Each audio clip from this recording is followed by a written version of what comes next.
यदि निष्ठा पूर्वक नाम जप किया जाए, निष्ठा अन्य कोई साधन नहीं, आप अपना क्या दूसरों के भी प्रारब्ध को नष्ट कर सकते हैं, इतनी सामर्थ्य है। एक बार कबीरदास जी के शरणागत हुए दिग्विजयी पंडित गंगा स्नान करने जा रहे थे।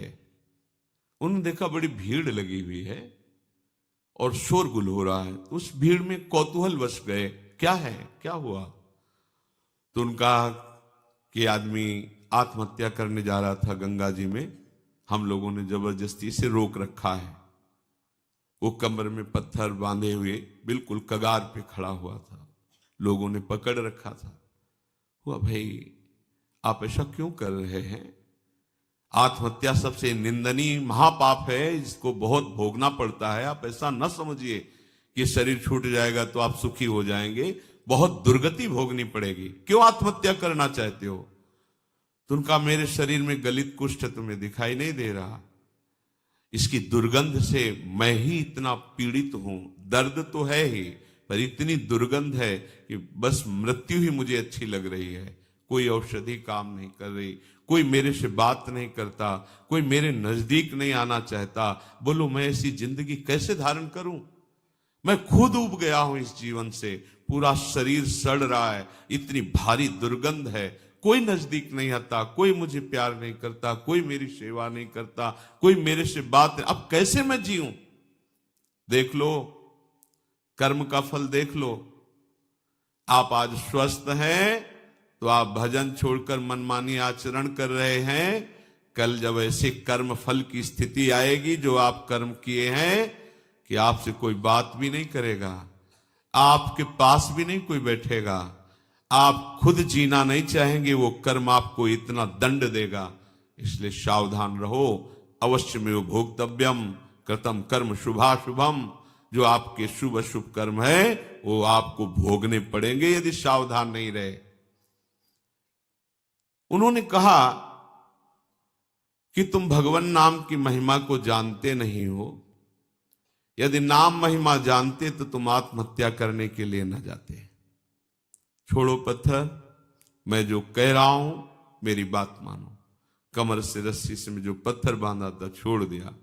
बोले खड़े हो गंगा जी में और राम डुबकी लगाओ, राम डुबकी लगाओ। 3 बार बोले, एकदम खत्म। ये उनकी कोई सुकृत नहीं थे जिसके शरीर में गलित कुष्ठ था। एक तो ये महान विद्वान शास्त्रज्ञ, दूसरी बात गुरु कृपा पात्र, तीसरी बात नाम महिमा को समझ चुके थे कबीरदास जी के द्वारा। कबीरदास जी ने इन्हीं को परास्त किया था। ये दिग्विजयी पंडित थे, कोई इनके सामने टिकता नहीं था, सब शास्त्र इनकी जिह्वा पे विराजमान थे। काशी के विद्वान घबरा गए कि अगर काशी को पराजित कर दिया तो बहुत बड़ी ये निंदा का विषय होगा, क्योंकि ज्ञान समुद्र काशी है। उन्होंने कहा इससे तो जीत पाना बड़ा कठिन, इसकी तो जिह्वा पे सरस्वती बैठी हुई है। उन्होंने कहा कि यदि हमारे यहाँ के सबसे बड़े पूज्य महापुरुष हैं कबीरदास जी, अगर वो हार गए तो पूरी काशी हार गई, तुम उनको परास्त करो जाकर। यहाँ किस किस से आप विद्वता पूर्वक वाक युद्ध करेंगे? एक से एक विद्वान है, सालों लग जाएगा। हम सब सहमति देते हैं कि आप कबीरदास जी को परास्त कर दे, मानो वाराणसी परास्त हो गई। ठीक है, कबीरदास जी के पास गए, उन्होंने कहा शास्त्रार्थ करना चाहते हैं। हमें शास्त्र कहां आता है? कबीरदास बोले पराजय लिख दो, इसमें दस्तखत कर दो, वहां करवा लो जहां दस्तखत। बोले काशी के विद्वानों ने कहा है कि आपकी पराजय पूरी काशी की पराजय। तो बोले फिर रुक जाओ, हम तुमसे प्रश्न करते हैं कि पढ़ के समझे हो या समझ के पढ़े हो? अब जो हरि के चरणारविंद के प्रेम में डूबा हुआ है उसकी वाणी सरस्वती भी नहीं समझ सकती। पहली बार उसकी बातें ही समझ में नहीं आई कि बाबा प्रश्न क्या कर रहे हैं। फिर हाथ जोड़ा, कहा महाराज एक बार फिर प्रश्न कीजिए। तो उन्होंने कहा पढ़ के समझे हो कि समझ के पढ़े हो? जैसे कोई किसी को स्तंभित कर दे मंत्र के द्वारा, बुद्धि काम नहीं कर रही, पूरी सभा लगी हुई है कौतूहल देखने के लिए। अब वो ये शास्त्र खोले वो शास्त्र खोले, कुछ कहा महाराज हमारे तो प्रश्न ही की धरा समझ में नहीं आ रही। बोले तो उत्तर क्या दोगे, शास्त्रार्थ क्या करोगे, जब प्रश्न की ही धरा तुम्हें समझ में नहीं आ रही तो व्यर्थ में अभिमान लिए घूम रहे हो दिग्विजयी का। पढ़ के समझे हो कि समझ के पढ़े हो? हम तुम्हें बताते हैं तुम ना पढ़ के समझे हो न समझ के पढ़े हो। अगर समझ के पढ़े होते तो सब शास्त्रों का सार है भगवान के नाम में प्रेम, भगवान के चरणों की भक्ति। अगर पढ़ के समझे होते तो अब तक समझ गए होते कि सबका शास्त्रों का सार क्या है, तुम समझ ही नहीं पाए। उन्होंने उसी समय सब गंगा जी में शास्त्र प्रवाहित कर दिए और श्री चरणों का कबीरदास जी के आश्रय ले लिया, शिष्य बन गए और नाम जप करने लगे। उनकी ये निष्ठा कि 3 बार नाम, ये उनकी निष्ठा, उससे उनका गलित कुष्ठ चला गया। अब ये बड़े आनंदित होकर कबीरदास जी के पास पहुंचे और कहा भगवान एक गलित कुष्ठ शरीर वाला आत्महत्या करने जा रहा था, तो आपकी कृपा से नाम महाराज के प्रभाव से 3 बार नाम बुलवाने पर वो गंगा में डुबकी लगाते ही पवित्र शरीर और निरोग शरीर हो गया उसका, और बहुत प्रसन्न हो गया। और उसको भी हमने कहा नाम जप करो। कबीरदास जी ने कहा तुमने नाम की महिमा जानी? अरे ये केवल नामाभास से ठीक हो सकता था, तुमने 3 बार बुलवाया है। नामाभास से ये नाम की अपार, जौहरी ही तो हीरा का कीमत जानता है कि क्या है, हीरे की वक़्त जौहरी जानता है। ऐसे ही भगवत प्रेमी महात्मा जानते हैं कि नाम का प्रभाव क्या है। हम आप सब तो ऐसे ही राम कृष्ण हरि, पर ऐसे ही बोलो तो भी मंगल हो जाएगा। पर महिमा इतनी अगाध है, कह रहे अथई कांतिक भावे नोपासितम नाम भोगे के विनाशिम अपि प्रारब्धम। पर इसमें शर्त है, इसमें शर्त है अथई कांतिक, एकांतिक, अर्थात अब कोई आश्रय नहीं, कोई भरोसा नहीं, केवल नाम का आश्रय, केवल नाम का भरोसा। इसे कहते हैं निष्ठा। निष्ठा पूर्वक जपा हुआ नाम भोग के द्वारा ही विनाश से प्रारब्ध कर्म को भोग के बिना ही नष्ट कर देता है। ये बड़ी बात है। तो आप कहेंगे कि बड़े बड़े संतों को बड़े बड़े रोग पाए गए, कैंसर, अमुक अमुक अमुक, तो क्या इन्होंने नाम जप नहीं किया क्या? हाँ, जान गए, नाम जप के प्रभाव से जान गए कि ये शरीर मैं नहीं हूं, ये शरीर मेरा नहीं है, ये पानी का बुलबुला जैसा है, कुछ समय के लिए मिला फूट जाएगा। अब इसके लिए सच्चिदानंद में नाम का प्रभाव क्या रखना? जैसे सांप अपनी केचुल से कोई संबंध नहीं रखता, ऐसे भगवत भजन करने वाला महात्मा जो वास्तविक भागवतिक महिमा को जान गया है, वो इस शरीर से कोई मतलब नहीं रखता। चाहे इसमें कैंसर हो, किडनी फेल हो, कोई बड़े बड़े कष्ट हो, वो समझता है इसकी एक आयु निश्चित है, इसको नष्ट ही होना है। जब नष्ट ही होना है तो हम इसके लिए भजन रूपी महामहिम महिमा का प्रयोग क्यों करें?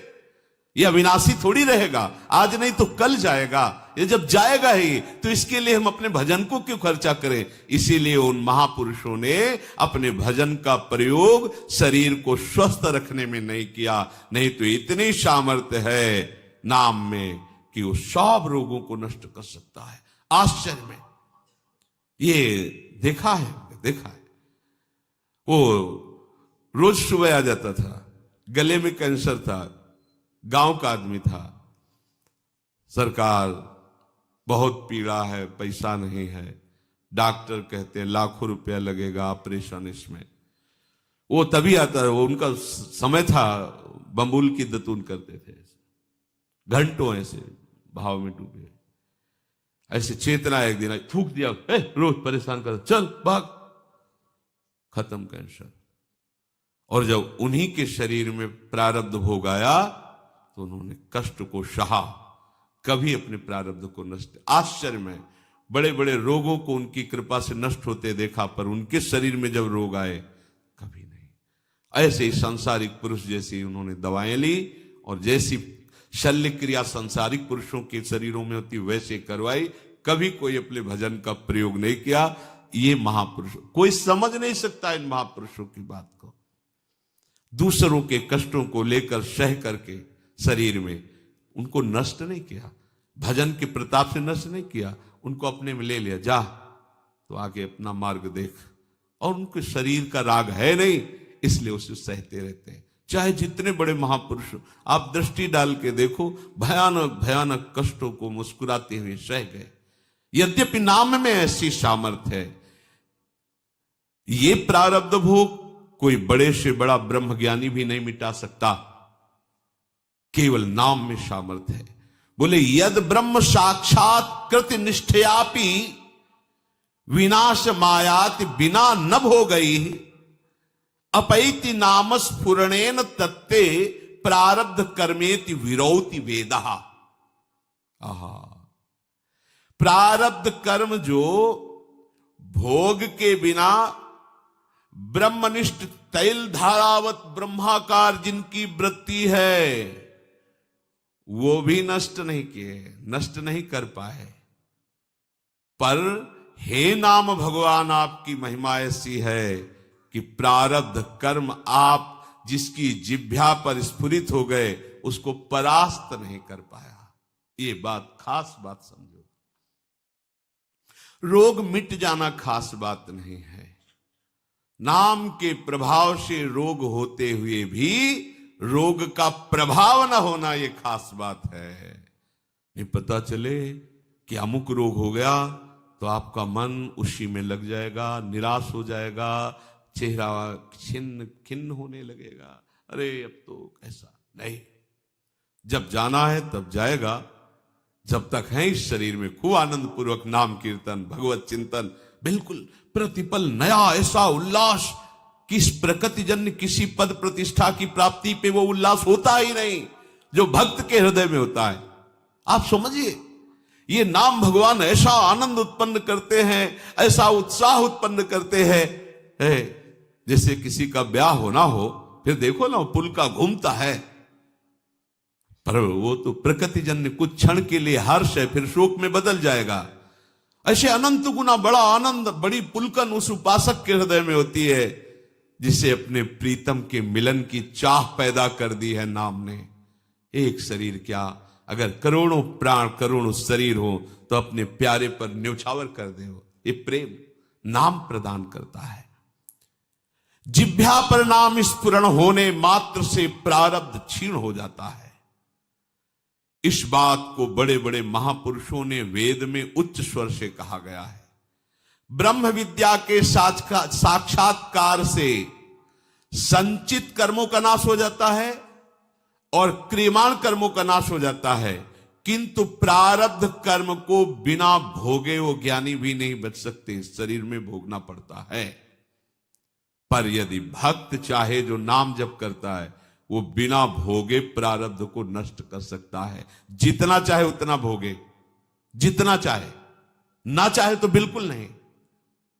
वो पूज्य श्रीधर बाबा के जब चरण सेवा करने रात्रि में जाते थे तो एक बार उन्होंने सुनाया था कि राधा कुंड की संत भगवान एक सेवा करते थे, सोहनी लगाते पूरे राधा कुंड में, कोई थूक दिया कोई कुछ ऐसे उठा के साफ करते थे, भिक्षावृत्ति से खूब नाम जप करते थे।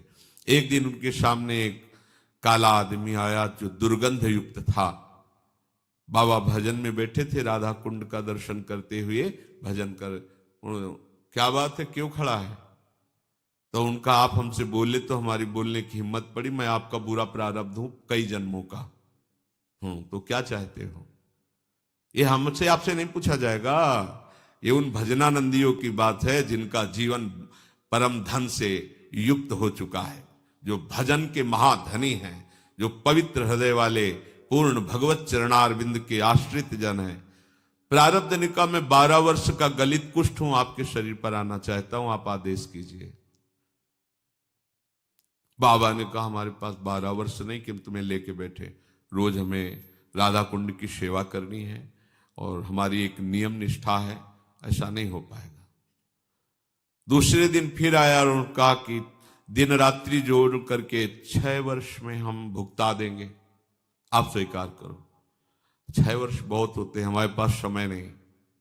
बात चलती रही, फिर उसने कहा अगर आप स्वीकार करें तो 24 घंटे में आपको 12 वर्ष का प्रारब्ध भोग भुगवा दें, पर आप कोई औषधि नहीं लेंगे, किसी शिष्य की सहायता नहीं लेंगे और हमारे स्वीकार करेंगे। बाबा ने कहा 24 घंटे तो ठीक है, हम सुबह सुबह राधा कुंड की सेवा करके एक कमरे में बैठ जाएंगे, आप हमारे ऊपर आ जाना, दूसरे सुबह फिर हम सेवा में आ जाएंगे, हमारी सेवा नहीं छूटेगी, चलो ठीक है। अपने शिष्यों से कहा कि आज मैं कितना भी चीखू चिल्लाऊं, कोई हमारे कमरे में मत आना जब तक हम स्वयं खोलकर बाहर ना आवें। और जहां कहा हाँ मैं स्वीकार करता हूं, तत्काल पूरा नख से सिक तक पक गया शरीर, पीप बहने लगा, भीषण पीड़ा। बस वही नाम चिंतन में अपने मन को लगा दिया। 12 वर्ष के गलित कुष्ठ प्रारब्ध को 24 घंटे में भोग कर साफ कर दिया।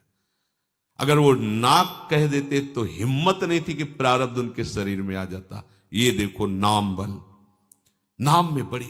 आप क्या समझते नाम जापक हैं, आपको जो रोग आया है, जो कष्ट आया है, बहुत कम करके आया है, बहुत कम करके दुलार पूर्वक प्रभु हमें दे रहे हैं, उसको बहुत सहज सहज ऐसे ही सहज। अगर वो प्रभु से बेलग हो जाओ और फिर देखो इसका तांडव, तो आपको प्रतिपल यही लगेगा मर जाऊं तो अच्छा। सच्ची कहता हूं, प्रतिपल यही लगेगा कि मर जाऊं तो अच्छा। कितना भयानक कष्ट है, आपको अनुभव में आने लगे। लेकिन कैसे बताएं तुम्हें, यदि प्रभु के आश्रित हो तो कैसे दुलार करते हैं। तो जो प्रारब्ध कर्म ब्रह्म विद्या से भी नहीं नष्ट किया जा सकता, वो केवल नाम के द्वारा नष्ट किया जा सकता।